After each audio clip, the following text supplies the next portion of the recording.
Hai, jumpa lagi di Rajut Studio Indonesia. Kali ini kita akan berkenalan nih dengan benang jenis baru ya, Onitsuga Katun Bali. Benang rajut katun ini ramah lingkungan ya. Teksturnya sangat lembut dan pilihan warnanya sangat banyak. Kali ini kita akan membuat scrunchie atau ikat rambut yang pastinya hasilnya cantik banget. Yuk kita mulai. Pertama siapkan benangnya dahulu, dan ini bisa diganti benang yang lain ya guys, sesuai selera. Lalu HPN saya gunakan ukuran 5 atau 6 mm, merek Tulip. Kemudian ada sebuah gunting, kemudian jarum tapestri yang punya lubang besar seperti ini. Lalu siapkan juga meteran, jika tidak ada bisa diganti dengan penggaris untuk mengukur lebar hasil rajutan. Selanjutnya jangan lupa siapkan karet-karet seperti ini, karet rambut yang kecil-kecil, dan ini mudah didapatkan ya di toko perlengkapan aksesoris atau Mister DIY mungkin. Hehehe. Baik, kita siapkan satu saja. Baiklah, kita akan segera mulai merajut. Simak video ini sampai akhir ya. Teman-teman selamat menyimak. Di dalam video ini saya akan sertakan keterangan-keterangannya dalam bentuk tulisan.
Nah, ini sudah balik arah, tambahkan lagi 2 CH atau 2 rantai dan lakukan hal yang sama di bagian back loop.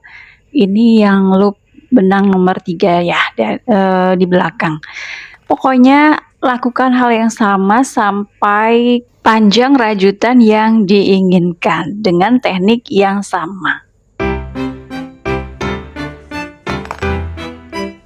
Tada! Hasilnya akan menjadi seperti ini ya, teman-teman. Bisa dilihat teksturnya lembut sekali dan back loop tadi itu membuat hasil rajutannya itu timbul-timbul seperti ini ya, jadi kelihatan cantik. Kita akan ukur berapakah sudah panjang rajutan yang kita buat kali ini.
Sudah jadi ya teman-teman, dan hasilnya cantik sekali. Mudah bukan cara membuatnya? Teman-teman bisa gunakan jenis benang yang lain, warna yang lain, dan pastinya ini masih sisa ya satu gulung. Jadi satu gulung ini sepertinya bisa untuk dua scrunchie dengan ukuran besar seperti ini. Kalau kecil-kecil mungkin bisa lebih banyak lagi. Ini bisa jadi peluang usaha ya teman-teman, tinggal dikemas yang cantik sehingga punya harga yang lebih tinggi. Baik, terima kasih. Semoga menginspirasi. Sampai jumpa di video selanjutnya.